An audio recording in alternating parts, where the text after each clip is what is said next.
Bien le bonjour. Aujourd'hui c'est Halloween et c'est pour ça que j'ai décidé de vous parler des méchants de Talbur.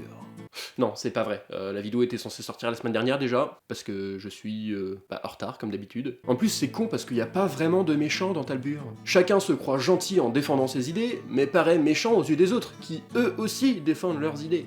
Dans le royaume de Talbur, il y a les idées des 4 héros, si là, ceux dont je vous ai parlé la dernière fois, dans la dernière vidéo. D'ailleurs, si ça se trouve, vous serez pas d'accord non plus avec leurs idées à eux, ce qui fait que ce seront eux les méchants pour vous. Et il y a le régime politique de l'ordre royal, qui est dirigé par Folcide, le régent du roi. Folcide, en gros, il a la tête d'un régime politique liberticide, au profit par contre de la sécurité. Mais est-ce que ça fait de lui pour autant un méchant ? Purge! On va purger leur esprit! Bon, c'est pas quelqu'un de gentil.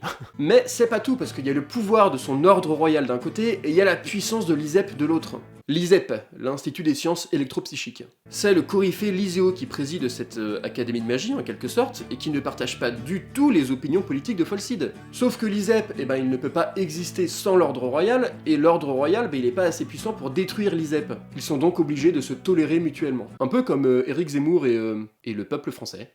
Et en parallèle de ça, il y a le mouvement rebelle de la pensée libre qui se bat pour rétablir l'accès aux arts et à la culture. Bref, c'est un joyeux bordel au sein de Talbur. L'ordre royal veut la sécurité, l'ISEP souhaite la paix, et la pensée libre désire la liberté. Chacune de ces idéologies est respectable au final. Et vous, quelle faction auriez-vous choisi ?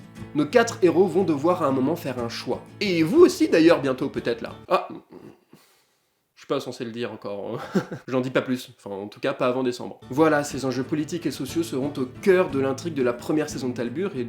Non mais attendez une seconde. Eh ben oui, il en manque un. L'équilibre dans la force voudrait que les antagonistes soient au nombre de 4, comme les héros. Le régent Folcide et son roi dans l'ordre royal, le coryphée Lyséo au sein de l'ISEP, et... on sait rien de lui, mais c'est Mnémosyre.